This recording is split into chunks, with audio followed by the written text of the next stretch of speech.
ما يلاقوش عقد امام عاشور، ما يلاقوش عقد مروان عطيه اللي وقع عليه مع الكابتن محمد رمضان ب 14 مليون. مخترق يا جماعه، قلنا 100 مره النادي الاهلي مخترق، ده مش كلام انا، ده كلام الباشمهندس عادل القيعي من كذا سنه فاتت. كابتن محمد رمضان ربنا يديله الصحه والعافيه قام بالتجديد لمروان عطيه على بياض لمده موسمين وتعديل عقده من 7 مليون ل 14، وكلنا فهمنا خلاص ان الملف خلص. برضه بيرتبوا امورهم لفكره تمديد العقود وصرف ال 25%. صرف ال 25% يلاقوا ايه يا باشا؟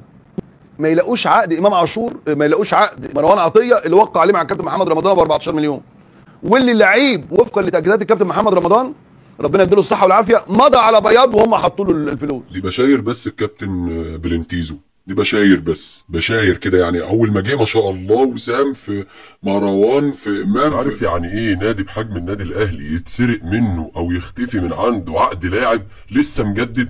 انت متخيل حجم الكارثه اللي بتتكلم فيها يعني؟ ولقوا نادي القرن وبلا بلا بلا واحسن مش عارف نادي في ايه واحسن رابع في العالم واحسن. انت متخيل الحجم المشكله؟ ولا عادي نعديها عادي كانها يعني بص نعملها بطوله؟ طيب يعني ايه؟ يعني اللاعب هيصرف فلوسه 25% وفقا لعقد ال7 مليون، مش لاقيين الجديد. سالوا في اتحاد الكوره عقد مروان عطيه عندكم ممكن صوره منه؟ قالوا صوره منه، لقوا العقد القديم. يعني كده العقد الجديد لم يوثق، وكده مروان هيصرف على 7 مليون. قلب الدنيا مروان عطيه وهو على فراش النقاهه من اجراء عمليه الفتاء في منزله، وتواصل مع وكيله تواصل مع اداره القلعه الحمراء، وقلبين الدنيا مش لاقيين العقد، مش لاقيين العقد اللي مضاه مروان عطيه لتمديد تعاقده ب 14 مليون. قال لك يا وقع سودا، طب ما كده مروان هنيجي نقول له تعالى جدد تاني، هيقول لهم بقى هاخد كام؟ ما العقود ارتفعت. لما كابتن محمد رمضان مضى مروان ما كناش وصلنا للتريزيجيه ولا لزيزو ولا الفلوس دي. طب دلوقتي قلقانين من مروان ليه بقى؟ لانه لما مضى مع كابتن رمضان مضى على بياض وساب العقد لكابتن رمضان.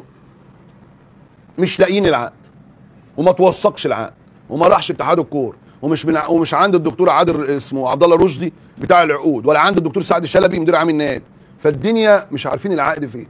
لما يلاقوا عقد الواد مروان عطيه يعني ايه؟ ممكن يذبحوا عجل لله.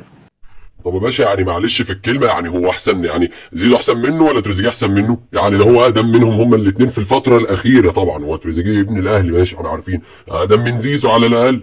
يعني واحد يتنحي الوبر اللي يعرفوه عشان ياخد 7، وواحد يجي ياخد 160، هو ده طبيعي يعني؟ لا يا باشا اطلب.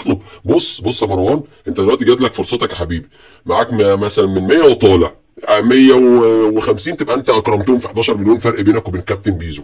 انت عارف المشكله فين؟ المشكله ان حتى المساوئ اللي عندهم ممكن تتحول في ثانيه لبطوله. يعني مثلا كارثه زي دي وحاجه مسروقه او مش موجوده وكذا وكذا، ولاعيب هيلاعبهم على الشناكل رايح جاي ويعمل فيهم اللي ما يتعملش. ممكن بقى ايه؟ نجحوا ان هم ايه؟ يجددوا له مثلا بدل من 14 مليون خلوها 15، يبقى النادي الاهلي نجح في اداره الملف الشائك ده بص بمنتهى القوه ومنتهى الحزم. ويا سلام لو بعد ما دعبسوا دوروا لقيوا او مسكوا اللي كان معاه العقد، يا نهار ابيض، مش هيعترف ان في كارثه انه العقد اختفى اصلا، لا يقول لك بص الحنكه الرزانه وبص قوه كابتن بيبو، يا نهار ابيض على القوه، عرف يمسك الحرامي اللي خد العقد. مش يقول لك مثلا كارثه مخترق اتاخد من عندك حاجه زي دي مهمه، لا مش مشكله يا باشا.